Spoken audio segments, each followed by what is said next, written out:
नमस्कार दर्शक बंधु साई अनंत आश्रम को स्वागत।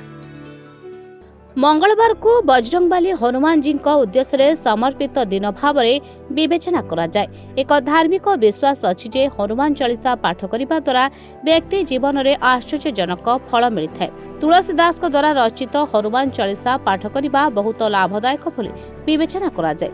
धार्मिक विश्वास अनुसार प्रतिदिन हनुमान चालीसा पाठ करने द्वारा जीवन अनेक समस्या दूर होता है। हनुमान चालीसा पाठ करने समय किछि कथा मन रखा उचित। এই কথাগুড়িକୁ ମନେ ରଖିଲେ ଆପଣ ହନୁମାନଜୀଙ୍କ ଆଶୀର୍ବାଦ ପାଇପାରିବେ। ତେବେ ଆସନ୍ତୁ ଆମେ ଆପଣଙ୍କୁ କହିବୁ ଯେ ଘରେ ହନୁମାନ ଚାଳିଶା କିପରି ପାଠ କରିବେ ଏବଂ କେବେ କରିବେ। ହନୁମାନ ଚାଳିଶା ପାଠ ଆରମ୍ଭ କରିବା ପୂର୍ବରୁ ଆପଣଙ୍କ ପୂଜା ସ୍ଥାନକୁ ପବିତ୍ର କରନ୍ତୁ। ମଙ୍ଗଳବାର ଦିନ ବ୍ରହ୍ମ ମୁହୂର୍ତ୍ତରୁ ଉଠି ସ୍ନାନ କରନ୍ତୁ। ଲାଲ ପୋଷାକ ମଧ୍ୟ ପିନ୍ଧନ୍ତୁ। ଏହାପରେ ଭୂମିରେ ଆସନ ବିଛାଇ ପୂର୍ବ କିମ୍ବା ଦକ୍ଷିଣ ଦିଗକୁ ମୁହଁ କରି ବସନ୍ତୁ। ହନୁମାନ ଚାଳିଶା କେବେ ବି ଉଚ୍ଚ ସ୍ୱରରେ ପାଠ କରିବା ଉଚିତ ନୁହେଁ। ଏହାକୁ ସର୍ବଦା ଏକ ସୀମିତ ସ୍ୱରରେ ପାଠ କରନ୍ତୁ ଏବଂ ଧ୍ୟାନ ଦିଅନ୍ତୁ ଯେ ଆପଣଙ୍କ ଉଚ୍ଚାରଣରେ କୌଣସି ଭୁଲ ଯେପରି ନ ହୁଏ। ହନୁମାନ ଚାଳିଶା ଶୀଘ୍ର ପାଠ କରିବା ଉଚିତ ନୁହେଁ, ବରଂ ପ୍ରତ୍ୟେକ ଧାରା ବୁଝି ଏହାକୁ ପାଠ କରିବା ଉଚିତ। ହନୁମାନ ଚାଳିଶା 1, 3, 7, 9 କିମ୍ବା 11 ଥର ପାଠ କରିବା ଦ୍ୱାରା ଶୁଭ ଫଳ ମିଳିବ ବୋଲି ବିବେଚନା କରାଯାଏ।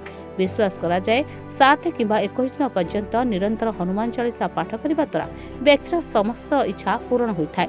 ଏହା ସହ ଜାଣି ରଖନ୍ତୁ ଯେ 11ରୁ 108 ଥର ଚାଳିଶା ପାଠ କରିବା ଦ୍ୱାରା ଚମତ୍କାର ଲାଭ ମିଳିଥାଏ। ହନୁମାନ ଚାଳିଶା ପାଠ କରିବାର ଲାଭ।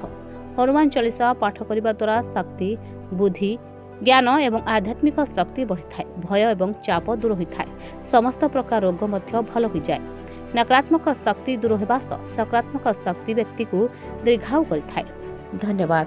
ତମେ ପୁଅକୁ ନେଇକି ବାବାଙ୍କ ପାଖକୁ ଆସିଲା ପରେ ଆପଣଙ୍କର କ'ଣ ପରିବର୍ତ୍ତନ ହେଇଛି? ପୁଅର ଯେଉଁ ଗୋଡ଼ ହାତ ଫାଟୁଥିଲା ତାର ବି କ'ଣ ପରିବର୍ତ୍ତନ ହେଇଛି? ହଁ ଆଜ୍ଞା, ମୁଁ ଏମିତି ଜଣେ ସାଙ୍ଗ ପିଲାଙ୍କଠୁ ଶୁଣିକି ଆପଣଙ୍କ ପାଖକୁ ଆସିଲି। କିନ୍ତୁ ଆସିଲା ପରେ ମୋ ପୁଅ ଦୀର୍ଘ 7 ବର୍ଷ ହେଲା ଯେଉଁ କଷ୍ଟଟା ଭୋଗୁଥିଲା, ମୋର ହୃଦବୋଧ ହେଉଛି ସେ 7 ଦିନରେ ଗଲା ଭଳିଆ ଲାଗିଲା। ତେଣୁକରି ବହୁତ ସଲ୍ଭ ହୋଇଯାଇଛି। ଏଥିପାଇଁ ବାବାଙ୍କୁ କୋଟି କୋଟି ପ୍ରଣାମ, ଆଉ ମହାବୀର ପଞ୍ଚମୁଖୀ ମହାବୀର ହନୁମାନଙ୍କୁ ମୋ ସ୍ୱାମୀ ଯାହା କହିଲେ ମୁଁ ବି ସେୟା ଖାଇବାକୁ ଚାହୁଁଛି। ତଥାପି ମୋର ଅଲଗା ଅନୁଭୂତି। ବାବା କହିଲେ ମେଡ଼ିଟେସନ୍ କରିବା ପାଇଁ। ଆମେ 4 ଥର ମେଡ଼ିଟେସନ୍ କଲା ପରେ କାଲି କରିଛୁ ମେଡ଼ିଟେସନ୍। ମୋ ପୁଅକୁ ନିଜେ ମହାବୀର ଆସିକି ତାକୁ ଛୁଇଁଛନ୍ତି, ପେଟକୁ ଦେଇ ଦେଇଛି। ଆଉ ମୁଁ ଯେତିକି କଷ୍ଟ ପାଇଛି ଯେ ମୋ ପୁଅ ଏମିତି ହେଇଛି, କିନ୍ତୁ ବର୍ତ୍ତମାନ ଅନୁଭବ କରୁଛି ମୋ ପୁଅ ଭବିଷ୍ୟତରେ ସମ୍ପୂର୍ଣ୍ଣ ଭଲ ହେଇଛି। ଆଚ୍ଛା, ପୁଅ ଏଠି ଆସିଲା ପରେ ମୋର ଯେତିକି କଷ୍ଟ ଥିଲା, ମୁଁ ଆଗରୁ ଜମା ଚାଲି ପାରୁନଥିଲି। ଏଠି ଯେତିକି ସପ୍ତାହ ଭିତରେ ଆସିଲିଣି, ମୋତେ ଏତେ ଭଲ ଲାଗୁଛି। ମୁଁ ଏବେ ଚାଲି ପାରୁଛି, ବୁଲି ପାରୁଛି, ଖେଳି ପାରୁଛି, ସବୁ ଭଲ ଲାଗୁଛି। ଆଗରୁ ମୁଁ କିଛି